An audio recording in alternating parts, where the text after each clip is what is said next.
பூசணிக்காய் கடலைப்பருப்பு புளிக்கூட்டு இது எப்படி பண்ணுறது அப்படின்றது தான் இன்றைக்கி பார்க்க போகிறோம். 1 கப்பு கடலைப்பருப்பு இது நம்ம நல்லா வேக வச்சிடலாம். அலசி க்ளீன் பண்ணிவிட்டு இது நான் குக்கரில் தான் வைக்கிறேன். குக்கரில் எடுத்து வேக வச்சு எடுத்துருங்க. இதுக்கு தேவையான மற்ற பொருட்கள் என்ன அப்படின்றது பார்க்கலாம். இப்போ ஒரு ஸ்லைஸ் பூசணிக்காய் ஒரே மாதிரி சின்ன சின்னதாக கட் பண்ணி போட்டுக்கோங்க.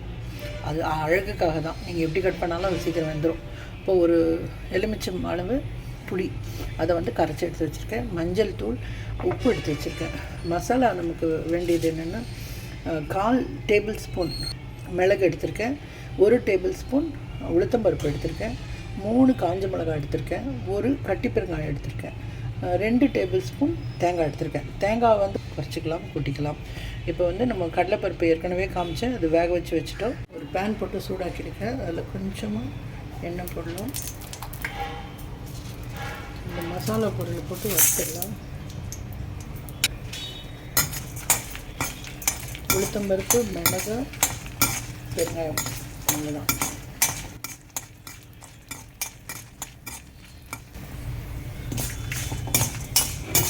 சிறப்பு வறுத்தாச்சு பாருங்கள். இப்போ இதை நம்ம எடுத்துடலாம்.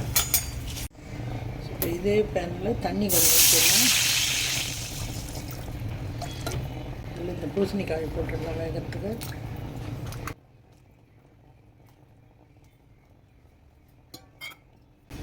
இதில் கொஞ்சமாக மஞ்சள் தூள் போட்டுருங்க.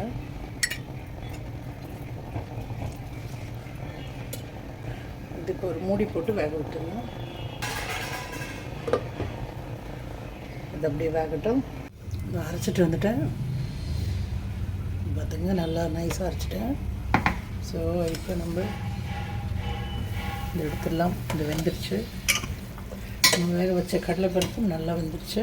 ஸோ இப்போ இதையும் சேர்த்துடுறேன். இது தண்ணியோடையும் சேர்க்கலாம். நான் தண்ணி ஏற்கனவே இது போதும். ஸோ இது ரெண்டும் சேர்த்து நல்லா கொதித்து வரட்டும். ஸோ நான் இன்றைக்கி வெள்ளை பூசணிக்காய் போட்டிருக்கேன். பட் இதுக்கு பதில் நீங்கள் கத்திரிக்காயும் போடலாம். கத்திரிக்காய் கடலைப்பருப்பு புளிக்கூட்டு ரொம்ப நல்லாயிருக்கும். ஸோ இது கொதித்து வரட்டும். நல்லா கொதிச்சிட்டு பாருங்கள். இப்போ நான் இதில் புளி தண்ணி ஊற்றிடுறேன். நான் புளி கரைச்சி வச்சுருக்கிறேன். ஸோ இது சேர்த்துடுறேன். இதுக்கு வேறு எந்த காயும் தேவையில்லை. இதுக்கு வெங்காயமோ தக்காளியோ எதுவுமே தேவையில்லை. இந்த புளி வாசனை போகிற வரைக்கும் நல்லா கொதிக்க வச்சு அதுக்கப்புறமா மசாலா சேர்க்கலாம். கொதிக்கட்டும். இது நல்லா கொதிச்சிருச்சு. இப்போ நம்ம மசாலாவை சேர்க்கணும்.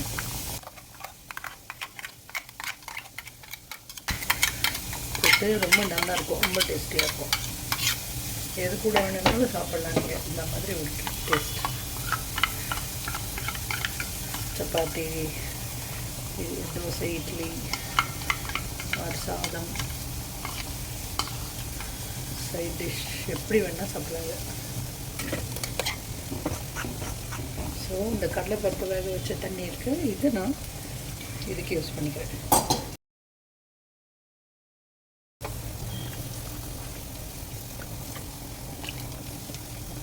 இது நல்லா போட்டுக்கணும். இதில் நம்ம பெருங்காயம் கட்டி பெருங்காயம் போட்டிருக்கோம். நீங்கள் கட்டி பெருங்காயம் போடாதவங்களாக இருந்தீங்கன்னா இது இப்போது இறக்கிறதுக்கு முன்னாடி இது நல்லா கொதிக்கும்பொழுது தூள் பெருங்காயத்தை கொடுங்க. தாளிப்புலேயும் சேர்க்கலாம் கொஞ்சம். பட் இது தனியாக போட்டிக்கிட்டு தாளிப்புலேயும் சேர்த்திங்கன்னா ரொம்ப நல்லாயிருக்கும். இதுக்கு பெருங்காயம் மஸ்ட்டு.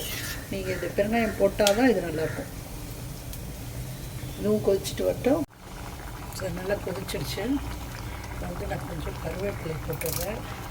ப்ளஸ் உப்பு. இதுக்கு தேவையான அளவு உப்பு சேர்த்துக்கிறேன்.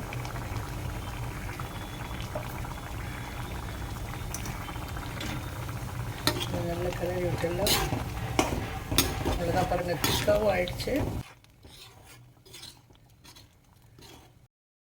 இப்போ நம்ம இதில் ஒரு தாளிப்பும் சேர்த்துக்கலாம். இது தாளிக்கிறதுக்கு கொஞ்சம் எண்ணெய் விடுறேன். கடுகு, கொஞ்சம் உளுத்தம்பருப்பு, 1 காஞ்ச மிளகாய். இது தாளிச்சிட்டு வாங்க. பெருங்காயம் போடாதவங்க இதில் பெருங்காயம் போட்டுக்கலாம். இதுலேயும் கொஞ்சம் சேர்க்குறேன். நல்லா வெடிச்சிருச்சு. இப்போ இதில் நான் இந்த கருவேப்பிலை போட்டு